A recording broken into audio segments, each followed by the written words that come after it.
It's time for the Financial Crisis Talk Center with Ken Gross and David Einstandig from Thav Gross. Credit card debt is number one.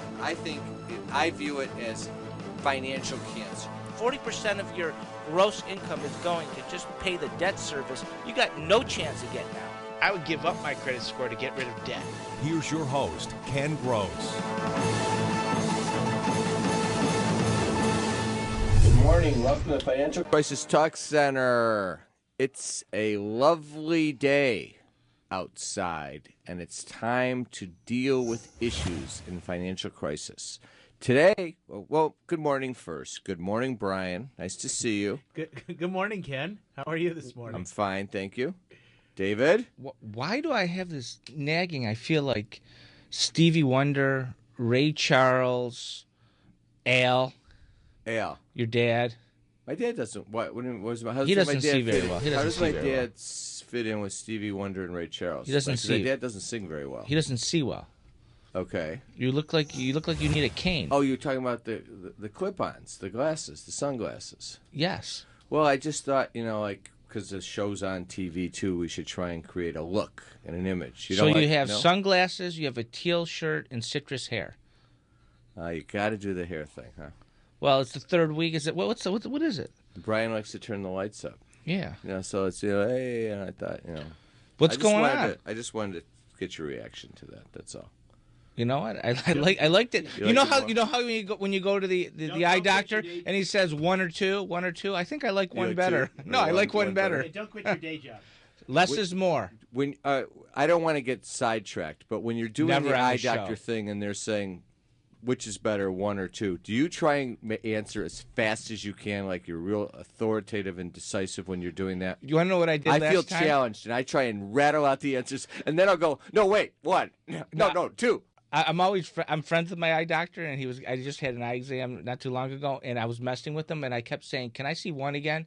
Can I see two again?" And I went on, and finally you realized. Finally, I said, "I'm just messing with you." He finally realized who he had in his chair, and it was you, and he says, "Oh, I can't believe I fell for this again." Yes. What do you got? The word of the day is components, and we're going to talk about in this segment a component that comes up often in our practice and in people that are struggling with financial issues. And the component that I want to discuss is Chapter 13. And I want to tell you why I want to just dig in and I want to limit our discussion in this segment to Chapter 13 and exploring it. Because the other day I was talking to someone, and they're a regular listener of the show, and they've always felt that that they knew what was going on. So we got into this conversation, and I mentioned Chapter 13, and then I got kind of a blank look on their face. And I realized that they did not really have a good understanding of Chapter 7 versus Chapter 13 versus Chapter 11. And I felt that was somewhat of a failure on Brian's part. Oh, thank you very much. Not on my part. Well, let's take a vote. Maybe it's a failure on their part. Let's take a vote. Show of hands, failure on Brian's part. Say yes. It's clear. Okay? Say nay. Production. Oh, okay. 2-1. No, not 2-1. 5-1. The whole production crew voted against you as well, Brian, because I have their proxy. Right, and so did Hank. Oh, please don't go there. Hank's been gone for a while. Please don't go there. And Hank would not have given me his prize. Hank used to be our general courier in the office, a great guy and a terrific golfer. Bowler. Well, he wasn't a terrific bowler, but he was a terrific golfer. All right, so but 13 and 7 are like two totally different zip codes. They're totally different. No, they're two sides of the same coin. Oh, wait, don't go there yet. Let me just give a couple of preliminaries. In the second segment of the show, we're going to talk about the brother-in-law that was too nice.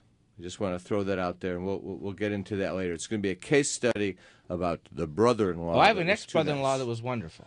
And I want to mention we've got seminars coming up. You want to check our website for dates and times on the seminars. They're coming up shortly. You sign up for those seminars, go to fctalkcenter.com or thavgross.com, or you can call our offices, 888-235-HELP. You can text 91067, enter the word debt. Each month we give out a free copy of Dump Your Debt, so we're into the March contest now. In fact, I think we'll give out 5 copies this Now, month. I've heard a rumor that if some listeners have actually come by the office and gotten autographed copies. Yeah, but I make them pay for the book in that case. Is that what I happens? mean, I don't just go giving away the book. And there's another rumor that you've been giving 5x7 glossies inside the book. Is that true? It's absolutely not true. All right. It's not true. My sources But must... now that we have the sunglass thing, if we could get a picture, then maybe we could do that. Maybe I should take a picture of Brian and David and give that out with the book. Maybe the book will sell better.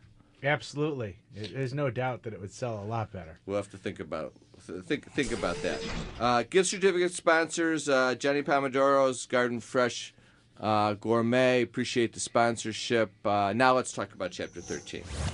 And but before we get right into it, did you happen? I noticed recently an article. The economy's been on the upswing. But I noticed an interesting article with regard to McDonald's that says a flat sales are a snapshot of a sluggish real economy. And it was reporting actually January sales. So the data is a little bit old by now. But what they're saying is the impact of the higher payroll taxes and higher gas it's still costs. within the time period that unemployment has been ticking down and the market has been going to record highs. And the genesis of this article, which I think you've seen some debate on it on television lately quite a bit also, is that the economy is doing well, but the people that are spending the money are in the upper income brackets. Well, then we ought to bring back Ronald Reagan with the trickle-down theory. The wage earner that frequents McDonald's, they're saying, and is after the dollar food special type of a thing, is not experiencing a push on their livelihood. Is it the price or is it the earning convenience? Under $24 an hour. Is it the price or the convenience? Would those consumers buy those hamburgers if they were $2.50 because of what it is? This article would argue against that point. What they said in the article was that McDonald's actually leveled off of its sales by promoting its dollar menu. And then Burger King and the competition followed suit because people are price conscious, so they are looking to get that economy meal. Taco Bell, you can eat everything. You can eat yourself green for $5-6 at Taco Bell. I think that's what major part of it has component to do, the success of these chains. And I find it to be convenient. It's part fast, of it has it's quick, to do with the tastes fact good. that people will go to a McDonald's or a Burger King with the intention of spending $5. And if that $5 will buy them X, they're happy. But when the prices start to tick up, which they have done, the dollar menu items and are no you longer... give up the apple pie. Well, but then you don't get as much, so they might not be eating out as much. Cut down to a single fry, not the large fry. Yeah, They're still super sized fries. Okay, so with that said, is the Cheesecake Factory going to be a boom?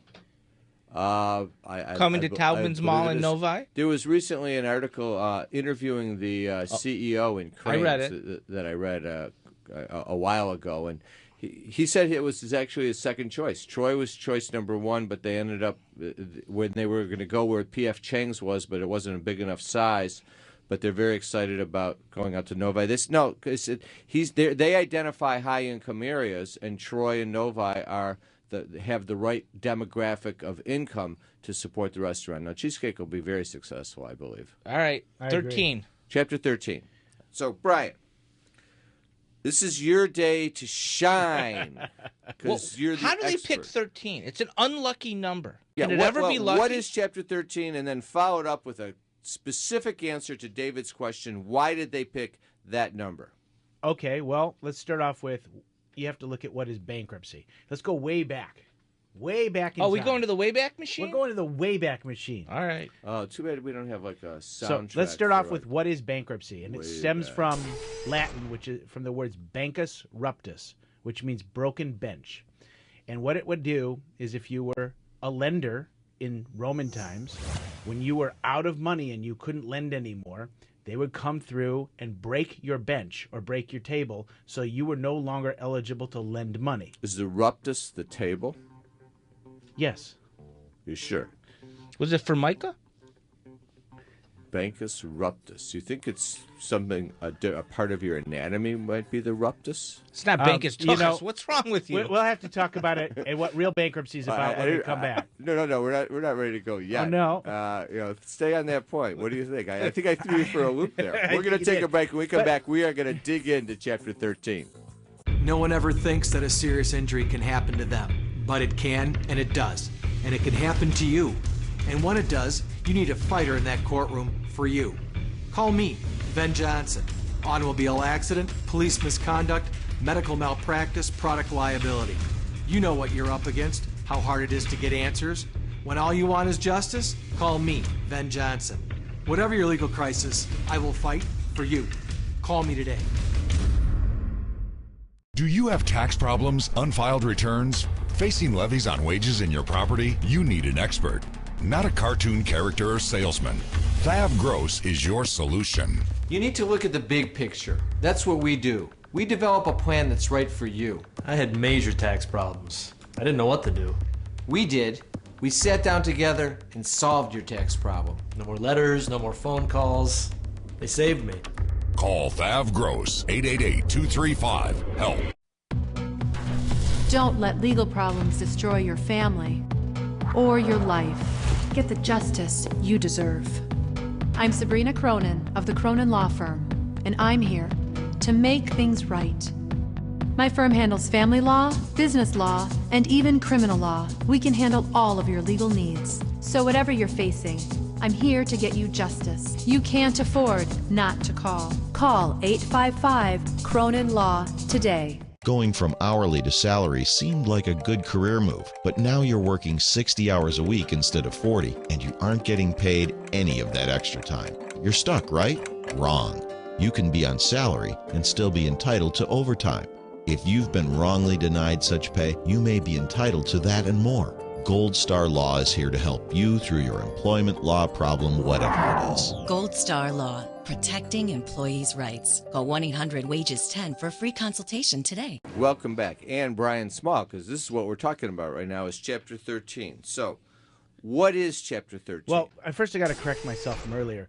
Bankus and ruptus is the origin of bankruptcy. Ruptus is broken. Bankus is bench. Got it. Okay. Got it. Right, So Ruptus wasn't. I can go home now. Okay. See you, David.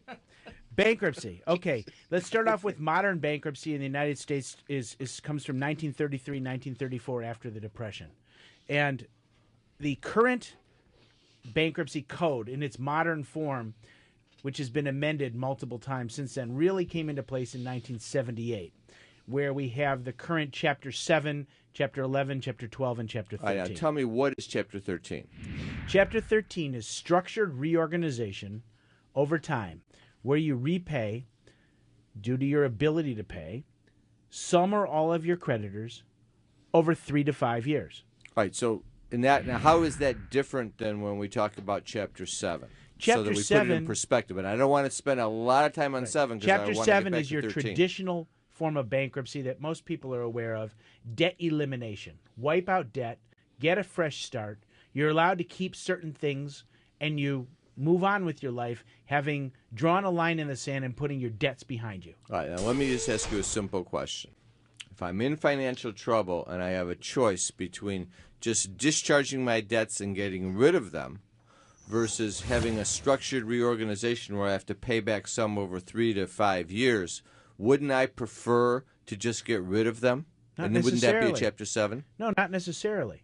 The Bankruptcy Act that we have in place right now, called BAP-CIPA, which is the bankruptcy reform that came in 2005, effectively allows you to restructure debt while paying as little as 0 cents on the dollar to your unsecured creditors. It basically becomes a manipulation where Chapter 7, you get the same impact as Chapter 7, but what you can do in Chapter 13 is an amazing thing.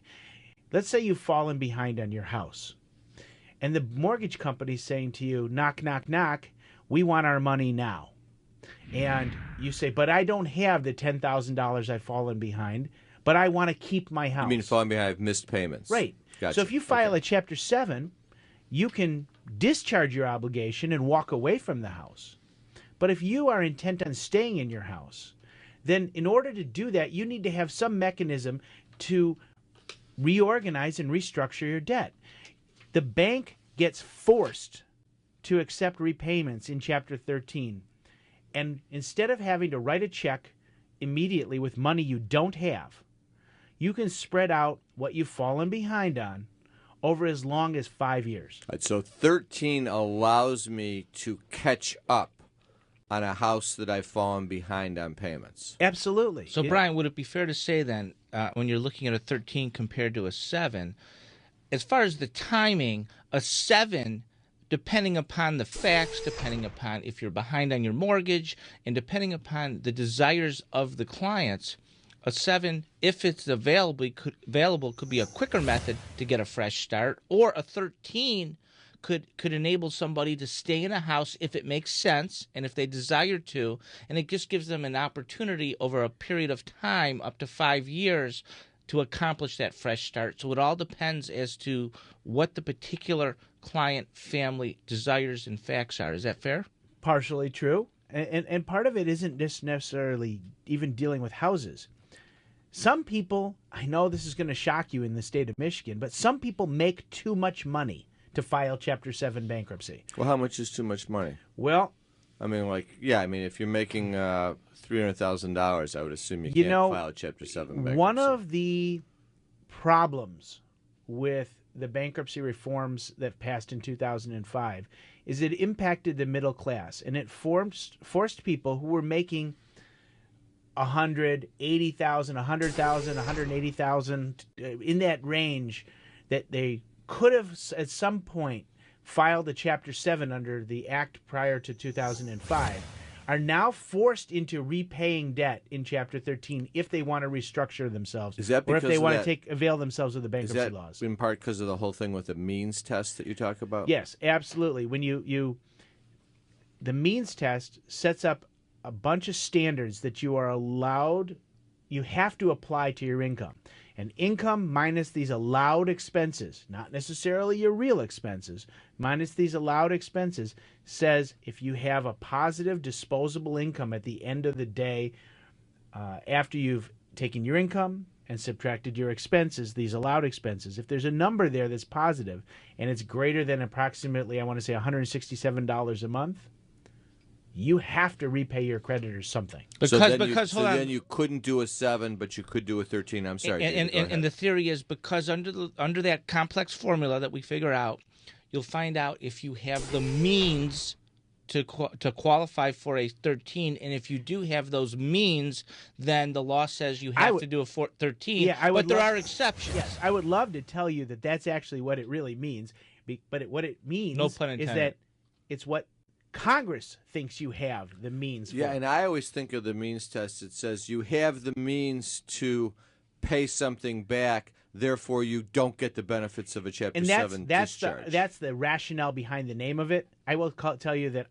I think it's a reverse name. It should be it should be no luck for you. Yeah, no well, with what I do you. every day in our vernacular, we actually call it the mean test. That's a good one because it's mean to deny someone the right to file Absolutely, Chapter 7. It impacts the middle class. But let's go. Let's get back to Chapter 13. So what it comes down to is this: between 7 and 13, in many circumstances, you will not qualify for a Chapter 7 even if you want to, because you may have too much income, or you may not pass the means test because your disposable income after these identifiable standards for expenses says that you have excess income. Congress says you can't do a 7, but you could do a 13, and there's also the benefit in a 13, it will allow you to catch up on a house in arrears as long as you file the case before when? Oh, before the date of the sheriff's sale. You like your job. What you don't like is the way your boss has been treating you. He's making comments about how you look instead of your work, and he's been touching you inappropriately. If you complain, is he allowed to fire you? Absolutely not. Unwelcome sexual comments, advances in contact are illegal in the workplace. Make him pay. Gold Star Law is here to help you through your employment law problem, whatever it is. Gold Star Law, protecting employees' rights. Call 1-800-WAGES-10 for a free consultation today. Don't let legal problems destroy your family or your life. Get the justice you deserve. I'm Sabrina Cronin of the Cronin Law Firm, and I'm here to make things right. My firm handles family law, business law, and even criminal law. We can handle all of your legal needs. So whatever you're facing, I'm here to get you justice. You can't afford not to call. Call 855-CRONIN-LAW today. No one ever thinks that a serious injury can happen to them, but it can and it does. And it can happen to you. And when it does, you need a fighter in that courtroom for you. Call me, Ben Johnson. Automobile accident, police misconduct, medical malpractice, product liability. You know what you're up against, how hard it is to get answers. When all you want is justice, call me, Ben Johnson.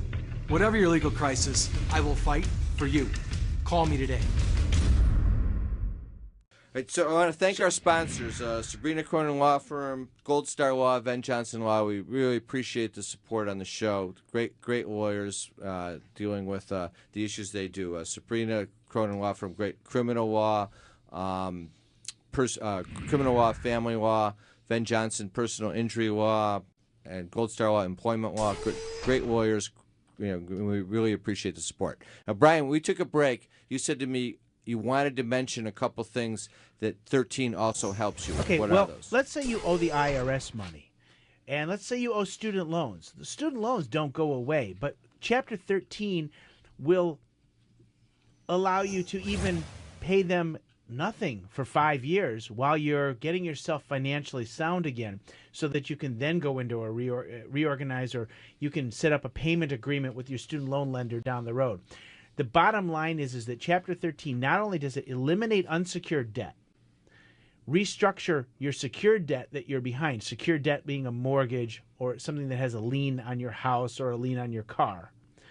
It also will let you take what's called priority debts, which are debts to the IRS that are 3 years old, and structure repayment over 5 years at no interest. There's so many things Chapter 13 can do. I need 3 hours to talk about it. Doesn't Chapter 13 also, in certain circumstances, let you discharge a type of debt that you couldn't in a 7, like if there's allegations of certain fraud or wrongdoing that you would have to defend in a 7? Absolutely. In Chapter 13, we used to have something called the super discharge. Now it's like the modified super discharge. But basically, Is that like the super duper modified? Well, discharge? Like double secret probation? Yeah, well, in Congress in 2005, they took some of the teeth out of the Chapter 13 discharge. But effectively, you can discharge almost anything, any type of debt. Whereas in Chapter 7, certain types of debts are non-dischargeable. Fraud is non-dischargeable. And here's a really important one for all those of you that are divorced and owe property settlements. In Chapter 7, property settlement is non-dischargeable. In Chapter 13, property settlements are dischargeable. So if you owe your ex-spouse money and is part of your property settlement in your divorce decree, you can discharge the obligation. That includes things like where you said you were going to pay and be responsible for a house that ended up being foreclosed, and now you're on the hook to your ex for $100,000. Big issue. You can make that go away like Brian, that. isn't it true that when they took the teeth out, they called it the Honey Boo Boo Amendment? Another important thing that you can do in Chapter 13. I want to talk about lien stripping. Is lien stripping. That's what I'm talking Honey about. Boo Boo and stripping. Go ahead. Okay, lien Thank stripping. you, David, for the Honey Boo Boo. I do not want to see Mama Jones stripping. Lien at all. stripping is something I hear a lot about with second mortgages. Take a minute, explain to us what it is and how Chapter 13 does it. For our listeners, everybody knows what an underwater house is. Well, an underwater house means that your house is worth less than what you owe. Show you what an underwater house is. I'll keep talking. Your house is worth less than what you owe on the mortgage or mortgages. Is this an underwater house? Yes, Ken, that is an underwater house.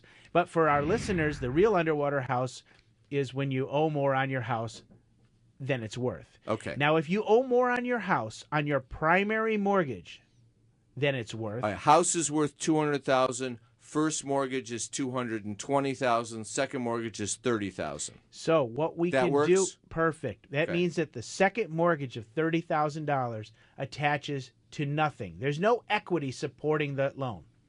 So what we can do is remove that second mortgage and treat it like an unsecured creditor. In other words, we get to pay it just like Visa or MasterCard. A percentage of the money that is paid into the Chapter 13 reorganization, which lasts from 3 to 5 years, is going to go to this lender. What? How big of a percentage is that? I don't want to pay him back too much money. The beauty of it is that actually most Chapter 13 plans these days pay less than 10 cents on the dollar to any creditor other than the mortgage companies.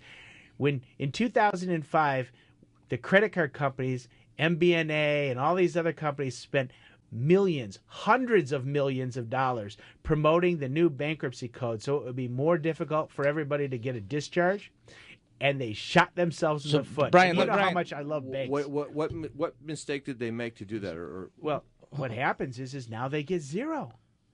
And 0 times 0 is 0. What were they missing? That was Animal House. What were they missing? Why did it not work the way they wanted it to? Well, if you can tell me in 10 seconds. Because the whole process was supposed to be more difficult to file bankruptcy. In the end of the day, that was just a lot of bull. It wasn't that. So difficult. Brian, real quickly on the second mortgage, if you have no equity attaching to the second mortgage lien, and you discharge it in a Chapter 13 bankruptcy, is it accurate to say it only becomes possibly relevant if down the road the first mortgage is paid to a certain extent where there's substantial equity that could remotely apply to the second mortgage, and then the second mortgage lender would have to look at everything and say, okay, it would make sense for me to foreclose. And have you ever seen in the thousands of Chapter 13s that you filed that had lien stripping a second mortgagee ever being relevant? Well, because you can lien strip it, the second mortgage is no longer a relevant issue once you complete the case, because there's no debt owed and there's no mortgage on the property anymore. So they go away. That's the beauty of it. You don't have to fight with them. They become exactly what banks, in my opinion, should be: irrelevant. So is that one issue? In a 7, they may become relevant? Well, in a 7, you don't discharge. You discharge your personal obligation to pay, but the lien stays on the property. So what we often do for those people that have gone through Chapter 7 before, we do a Chapter 13 afterwards, and we call it a Chapter 20. So let me ask you one other quick question. And we lien strip their we're running to the end of the segment. Can you modify a mortgage while you're in Chapter 13? Absolutely. That's another beautiful provision that's out there, and it's expressly promoted under the HAMP program, that you can modify a mortgage so we as long can as you file a qualify. Chapter 13 before the foreclosure sale, stop the foreclosure sale, and then go in and try and modify that mortgage while and it's there. lien strip and discharge all the other debt and get you the fresh start that you need through Good Chapter to know. 13. I want to thank our sponsors. I want to remind people we've got seminars coming up. If you want to attend a seminar, we dig into all of these issues. Go to our websites, fctalkcenter.com or thavgross.com. That's wrapping up this segment. Thanks for listening, and when we cover the next segment, we're going to dig into some new topics.